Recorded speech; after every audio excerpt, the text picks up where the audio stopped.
नमस्कार साधकों, आपका स्वागत है अंतर यात्रा में, जहां हम भारतीय दर्शन और आधुनिक मनोविज्ञान को एक साथ बुनकर आपके मन की गहराइयों तक पहुंचने का प्रयास करते हैं। आज का विषय है रामायण से मिलने वाली 5 गहरी मनोवैज्ञानिक सीखें। लेकिन ध्यान रखिए, ये वही रामायण है जिसे आप अब तक केवल धार्मिक ग्रंथ मानते आए हैं। आज हम इसके भीतर छिपे मनोवैज्ञानिक रहस्यों की चादर उठाएंगे। तो चलिए आरंभ करते हैं इस अद्भुत यात्रा को।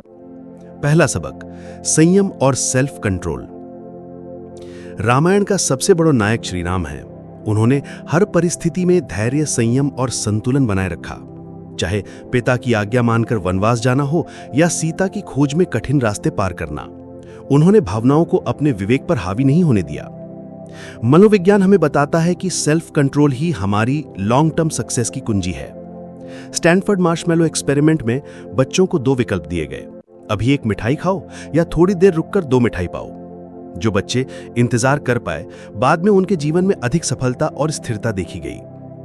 राम हमें यही सिखाते हैं कि अगर आप अपने मन पर नियंत्रण रखते हैं तो पूरी दुनिया आपकी मुट्ठी में है। लेकिन सोचिए, आज की भागदौड़ भरी जिंदगी में क्या हम अपने क्रोध, लालच और भय पर काबू रख पा रहे हैं? दूसरा सबक, अहंकार का मनोविज्ञान। अब आते हैं रावण पर। 10 सिर वाला रावण केवल ज्ञान का प्रतीक नहीं, बल्कि मनोविज्ञान की दृष्टि से हमारे भीतर मौजूद 10 विकारों का प्रतिनिधित्व करता है। अहंकार, क्रोध, लोभ, वासना, ईर्ष्या आदि। मनोविज्ञान कहता है कि ईगो व्यक्ति की सबसे बड़ी शक्ति भी हो सकती है और सबसे बड़ी कमजोरी भी। हेल्दी ईगो हमें आत्मविश्वासी बनाता है, पर इन्फ्लेटेड ईगो हमें अंधा कर देता है। रावण का पतन अहंकार के कारण हुआ।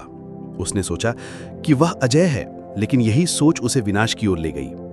आज के समय में भी हम अपने करियर, रिश्तों और जीवन में अक्सर इसी ट्रैप में फंस जाते हैं। सोचिए, क्या कभी ऐसा हुआ है कि आपका गुस्सा या ईगो ने आपको किसी अवसर से वंचित कर दिया हो? तीसरा सबक, भक्ति और मोटिवेशन का रहस्य। हनुमान की कहानी केवल शक्ति की नहीं, बल्कि सेल्फ बिलीफ की है। जब तक उन्हें उनकी शक्ति का स्मरण नहीं कराया गया, वे अपनी क्षमता से अनजान थे। जांबवान ने उन्हें याद दिलाया और तभी वे समुद्र लांघकर लंका पहुंचे। साइकोलॉजी में इसे सेल्फ एफिकेसी कहते हैं, यानी खुद पर विश्वास। कई बार हमें प्रतिभा होती है, पर हमें उसका एहसास नहीं होता। हमें बस कोई चाहिए जो हमें हमारी शक्ति दिखाए। हनुमान हमें बताते हैं कि असली चमत्कार तब होता है जब हम अपने भीतर छिपी ताकत को पहचान लेते हैं। तो सवाल यह है कि क्या आपने अपनी भीतर की हनुमान शक्ति को पहचाना है, या अभी भी किसी जांबवान का इंतजार कर रहे हैं? चौथा सबक, निर्णय और धर्म का मनोविज्ञान। रामायण में एक और महत्वपूर्ण मनोवैज्ञानिक पहलू है निर्णय लेना। जब राम को सीता का हरण पता चलता है, तब वे क्रोध से भर जाते हैं, परंतु वे केवल भावनाओं में बहकर निर्णय नहीं लेते, बल्कि धर्म और न्याय को ध्यान में रखकर योजना बनाते हैं। मनोविज्ञान कहता है कि डिसीजन मेकिंग 2 तरीकों से होता है। सिस्टम 1 इमोशनल, फास्ट, और सिस्टम 2 लॉजिकल, स्लो। जो लोग केवल सिस्टम 1 पर चलते हैं वे अक्सर पछताते हैं, परंतु जो दोनों का संतुलन करते हैं वे जीतते हैं। राम का हर निर्णय धैर्य, विचार और न्याय पर आधारित था। आज हमारे जीवन में भी यही प्रश्न है, क्या हम अपने निर्णय भावनाओं से लेते हैं या विवेक से? 5वां सबक, सहयोग और कलेक्टिव पावर। रामायण का युद्ध अकेले राम ने नहीं जीता। वानर सेना, हनुमान, सुग्रीव, विभीषण सबने मिलकर विजय पाई। यही है कलेक्टिव साइकोलॉजी। मॉडर्न साइकोलॉजी में इसे सोशल सपोर्ट सिस्टम कहा जाता है।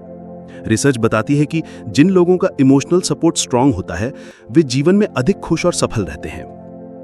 रामायण हमें सिखाती है कि किसी भी लड़ाई में अकेले नहीं जीता जा सकता।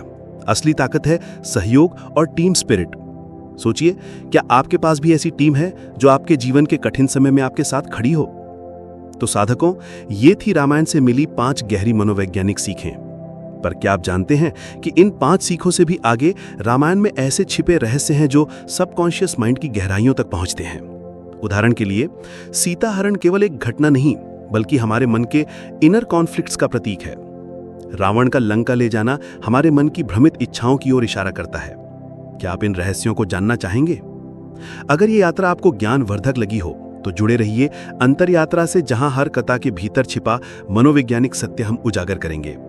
अगले एपिसोड में हम बात करेंगे भगवद गीता और मॉडर्न साइकोलॉजी का अद्भुत संगम।